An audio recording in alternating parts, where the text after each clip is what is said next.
Hello students, welcome to progress commerce class. आज के lecture में हम आपके लिए लेके आए हैं 12th स्टैंडर्ड का dissolution topic, all partner insolvency case. मैंने इससे पहले भी डिसोल्यूशन के लेक्चर्स अपलोड किए हुए हैं और उसमें रेगुलर जो प्रॉब्लम होता है डिसोल्यूशन का वो एक्सप्लेन किया हुआ है, single partner insolvency case explain की है।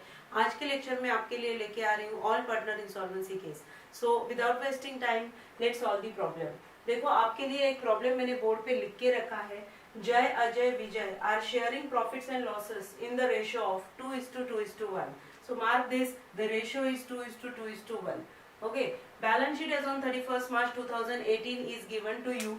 कैपिटल दिया हुआ है, क्रेडिटर्स, बैंक लोन। यहाँ पे देखो क्या दिया है, बैंक लोन के नीचे in bracket specifically they mention charge on stock. इसका मतलब क्या होता है, जो बैंक लोन है वो सिक्योरिटी के अगेंस्ट, उसके लिए सिक्योरिटी के अगेंस्ट क्या दिया हुआ है, स्टॉक को सिक्योरिटी करके दिया हुआ है। It is charge against stock. इसका मतलब है स्टॉक बेच के जो भी पैसा आएगा उससे फर्स्ट ऑफ ऑल आपको क्या सेटल करना है, बैंक लोन सेटल करना है।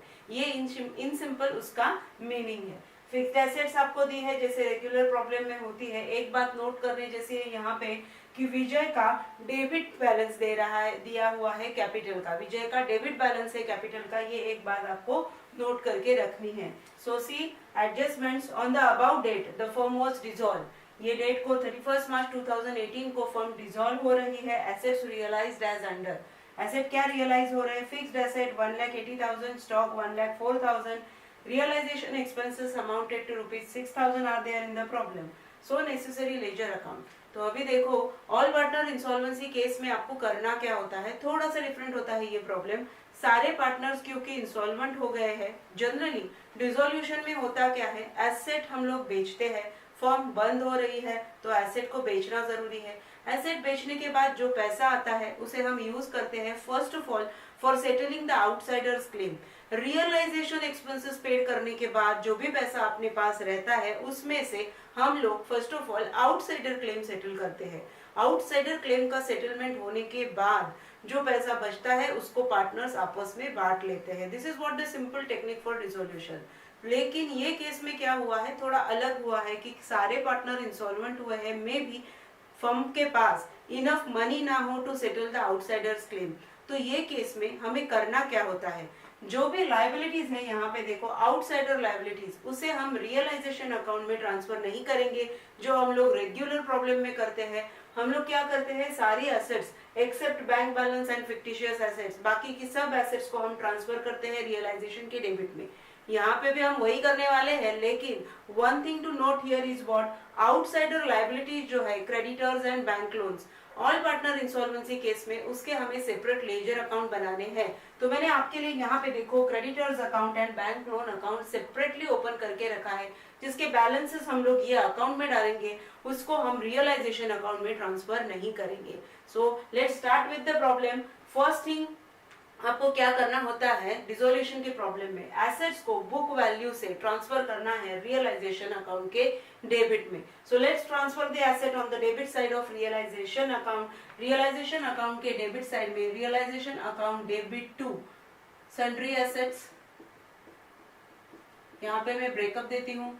फिक्स्ड एसेट, देखो फिक्स्ड एसेट की बुक वैल्यू क्या है, 2,18,000। So fixed asset 2,18,000। Goodwill, yes goodwill भी आपको यहाँ पे ट्रांसफर करना होता है रियलाइजेशन के डेबिट में, गुडविल एंड स्टॉक। स्टॉक की अमाउंट है 1,20,000, ये भी हमने ट्रांसफर करनी है at book value. Okay, now you have to transfer the total of this to outside column. Outside column में इसकी टोटल डालनी है। देखो कितनी आती है टोटल,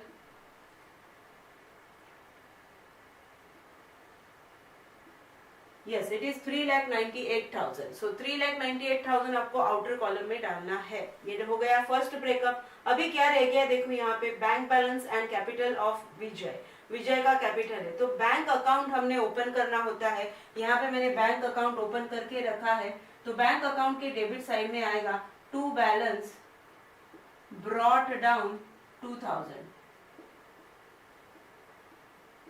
ये कॉलम्स के नाम मैंने नहीं लिखे थे जो लिख रही हूँ अभी। ये कॉलम्स के नाम, पर्टिकुलर्स, अमाउंट, ठीक है। तो ये हो गया, हमने बैलेंस डाल दिया बैंक अकाउंट के डेबिट साइड में 2000। Capital of Vijay also has debit balance, तो विजय का कैपिटल पर्टिकुलरली आपको डेबिट साइड में लिखना है। To balance brought down in Vijay column 40,000। To balance brought down in Vijay's column 40,000। Entire asset side gets transfer. Now come to liability side. Jay and Vijay का capital का credit balance है 60 and 40। Just transfer it on the credit side by balance brought down 60,000 in Jay's column and 40,000 in Ajay column. Okay, विजय का तो debit balance है। Sundry creditors 2,40,000 and bank loan 1 lakh. So sundry creditors यहाँ पे बना के रखा है मैंने आपके लिए। By balance creditor has credit balance, so don't post it on the debit side, उसका क्रेडिट बैलेंस होता है। All liabilities has credit balance, तो लायबिलिटीज के बैलेंसेस हमेशा क्रेडिट साइड में ही आने चाहिए, ये ध्यान में रखो। गलती से भी उसको डेबिट साइड में पोस्ट मत करना। So by balance brought down on the credit side 2,40,000। thereafter bank loan का बैलेंस है 1 lakh. So on the credit side of bank loan by balance brought down 1 lakh, ये भी मैंने लिख दिया। सो सब एसेट सब लायबिलिटीज के बैलेंसेस ट्रांसफर हो चुके हैं। So the first stage is enough. Transfer stage complete हो गया, पूरा हो गया है transfer stage. Now let's move on to the next stage. Assets realize हुए हैं, अभी हमें उसकी एंट्री करनी है। तो देखो यहाँ पे fixed asset realize for 1,80,000 and stock realize for 1,04,000. Realize का मतलब क्या होता है? बेचने के बाद आपको कितना पैसा आ रहा है, that is what realization.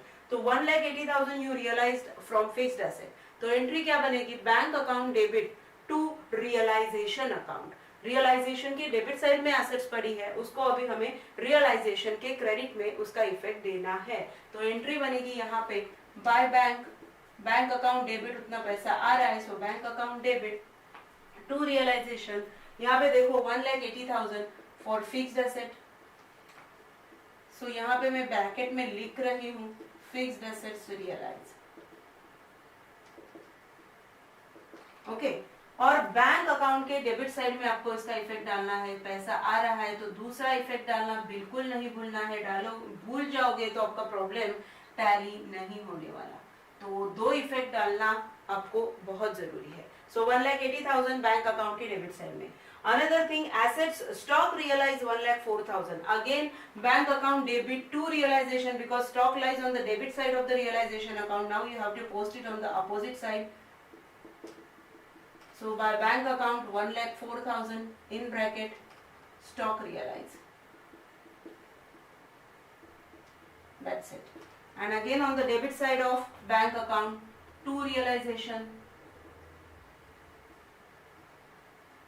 1,04,000. Okay, ये हो गया, दोनों भी इफेक्ट डाल दिए। Now see what is next in the problem. Realization expenses amounted to ₹6,000. Realisation expenses कितने हैं? 6,000। रियलाइजेशन अकाउंट के डेबिट साइड में इफेक्ट जाएगा। रियलाइजेशन मैंने आपको बताया था वो नॉमिनल अकाउंट है, जितने भी एक्सपेंसेस होते हैं वो डेबिट साइड में हमें रिकॉर्ड करने हैं।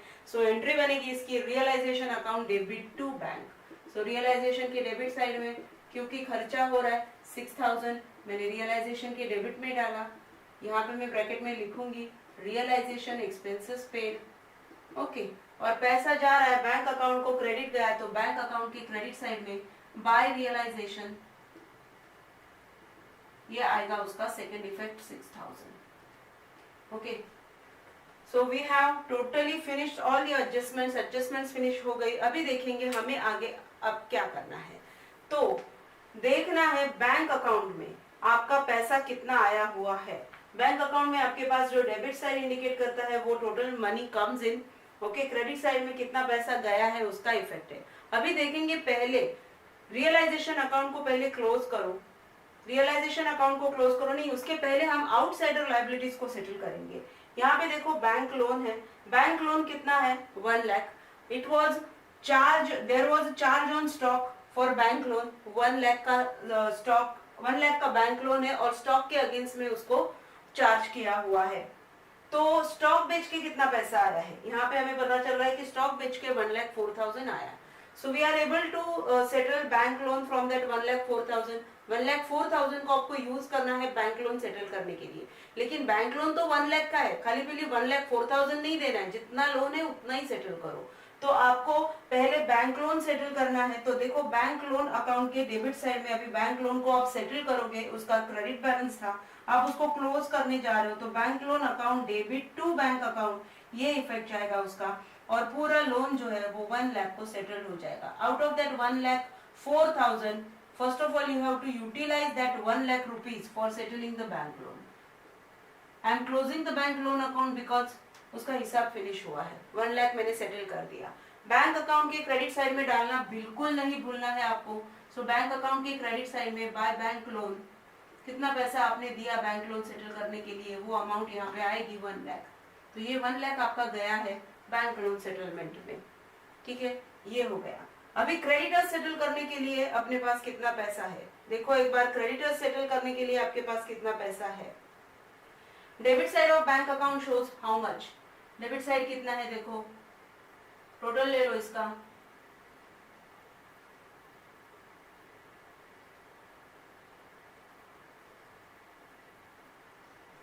yes 2,86,000, yes it is 2,86,000। 2,86,000 में से we have utilized 1,06,000 हम लोग ने यूज किया, तो कितना रह गया 2,86,000 में से 1 लाख गया 186, उसमें से और 6 गया, तो 1,80,000 we are having, 1,80,000 we are having, right?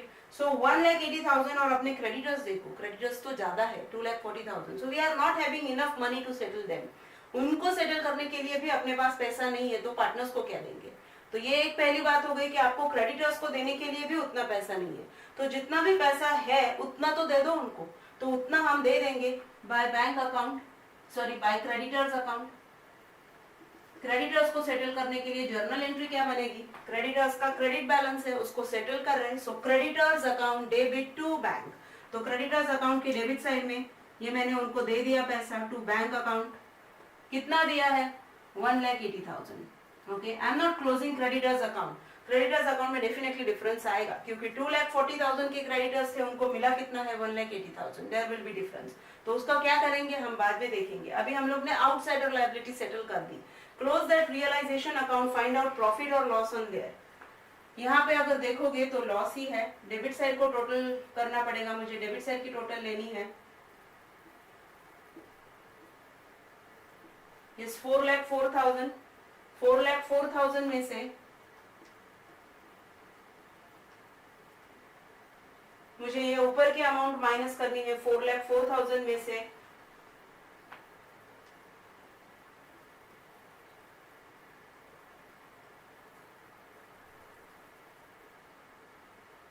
yes it is 1,20,000।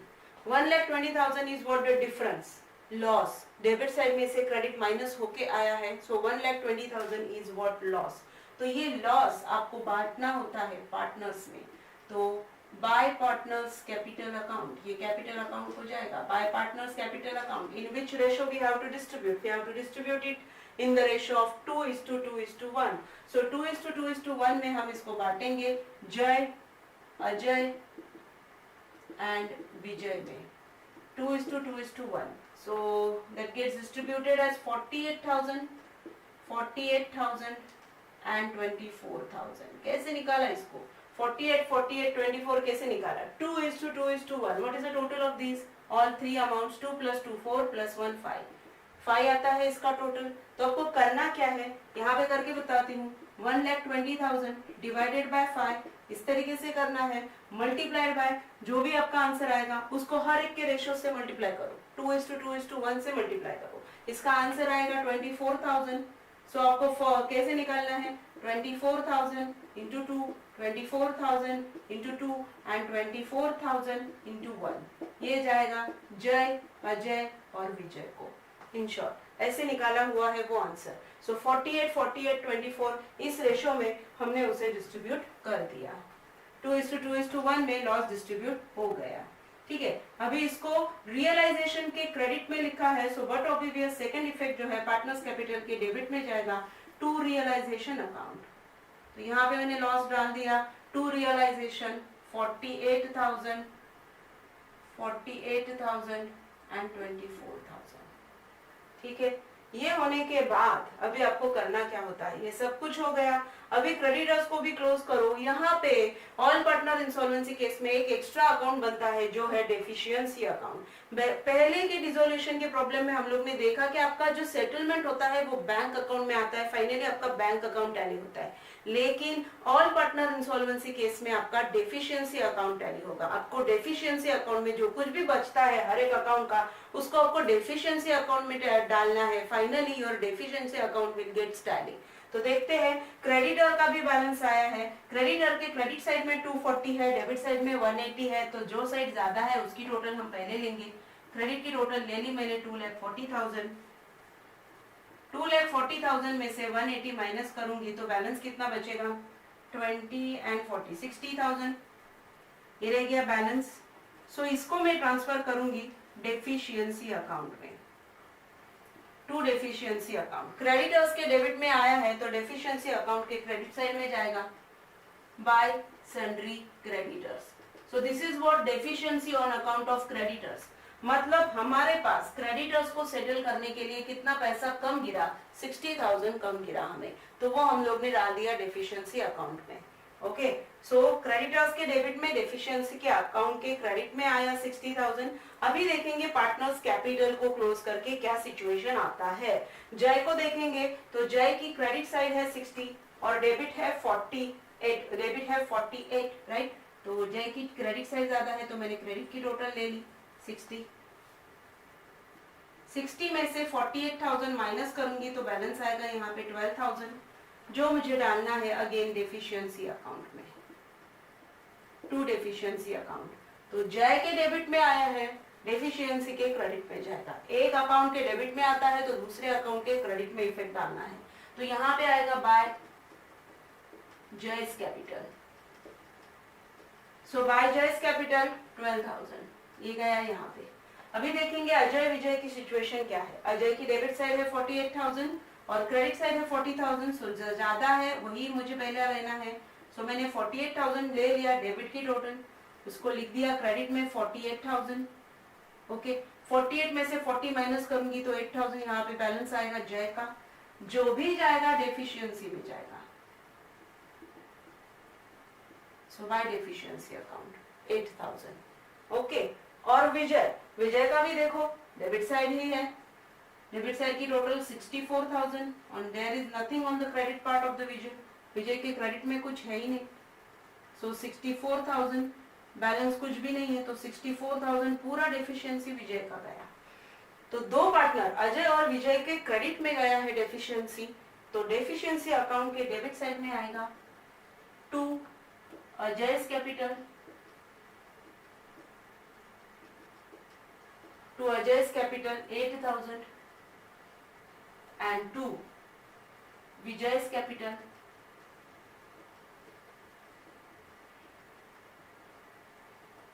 64,000. Now you have to close this deficiency account. इसको क्लोज करना है। तो देखते हैं टैली होता है कि नहीं होता है। 72,000 is the credit total and 64 plus 8 again 72,000 is what your debit amount. Okay. So here your deficiency account also gets tally. So my dear student, what should be noted in all partner insolvency case? First thing आपको ध्यान में रखना है कि आपको liabilities के account open करने हैं, उसको रियलाइजेशन अकाउंट में ट्रांसफर नहीं करना है। एक सेपरेट अकाउंट बनता है ऑल पार्टनर इंसॉल्वेंसी केस में और वो अकाउंट है डेफिशिएंसी अकाउंट। ठीक है, पार्टनर्स के बैलेंसेस सारे ट्रांसफर कर दिए, लायबिलिटीज का जो भी है अमाउंट रियलाइज हुआ, वो सब होने के बाद जितना भी पैसा आता है उसमें से पहले टू द मैक्सिमम एक्सटेंट पहले तो रियलाइजेशन एक्सपेंसेस पे करना है। वो ध्यान में रखो कि फर्स्ट प्रेफरेंस रियलाइजेशन एक्सपेंसेस को देना है। उसके बाद अगर किसी भी लायबिलिटी के अगेंस्ट में कोई एसेट को सिक्योरिटी करके प्रोवाइड किया है, जैसे यहाँ पे बैंक लोन के अगेंस्ट में स्टॉक सिक्योरिटी करके दिया था, तो स्टॉक में से आया हुआ पैसा हमें यूज करना है first of all bank loan settle करने के लिए टू द मैक्सिमम एक्सटेंट, जितना पॉसिबल हो सके। हर बार जरूरी नहीं है कि पूरा का पूरा सेटल हो, लेकिन अगर सेटल नहीं होता है तो फिर उसमें से हम दूसरा वाला पैसा जो रिमेनिंग पैसा है वो यूज कर सकते हैं डेफिनेटली। यहाँ पे वो वैसा प्रॉब्लम नहीं आया क्योंकि स्टॉक रियलाइज हुआ था ज्यादा अमाउंट का और बैंक लोन कम था। तो बाकी बचा सिर्फ एक लायबिलिटी क्रेडिटर्स। तो क्रेडिटर्स हम पूरा सेटल नहीं कर पाए because we have not enough money with us. हमारे के पास उतना पैसा है ही था ही नहीं। तो जितना था to the maximum extent we have utilised it to settle the creditors. उसके बाद पार्टनर्स का जितना भी क्लेम है वो सेटलमेंट करने के लिए, but obvious all partner insolvency case में मोस्ट प्रोबेबली पैसा होता नहीं है। तो हमें क्या करना है, रियलाइजेशन को क्लोज करना है, उसके ऊपर जो भी लॉस रहेगा या फिर कभी कभी प्रॉफिट रहता है, 99% लॉस ही रहेगा ऑल पार्टनर इंसॉल्वेंसी केस में, तो वो हमें ट्रांसफर करना है। बाद में पार्टनर्स कैपिटल के बीच जितने बैलेंस होते हैं उसे हमें ट्रांसफर करना होता है डेफिशिएंसी अकाउंट में। Okay, so these are the things that you have to keep in mind while solving the problem of dissolution with all partner insolvency case। तो आज का लेक्चर आपको कैसा लगा मुझे कमेंट करके जरूर बताइए। मेरे चैनल को ज्यादा से ज्यादा अपने फ्रेंड्स के साथ शेयर कीजिए, सब्सक्राइब कीजिए, लाइक कीजिए। Thank you.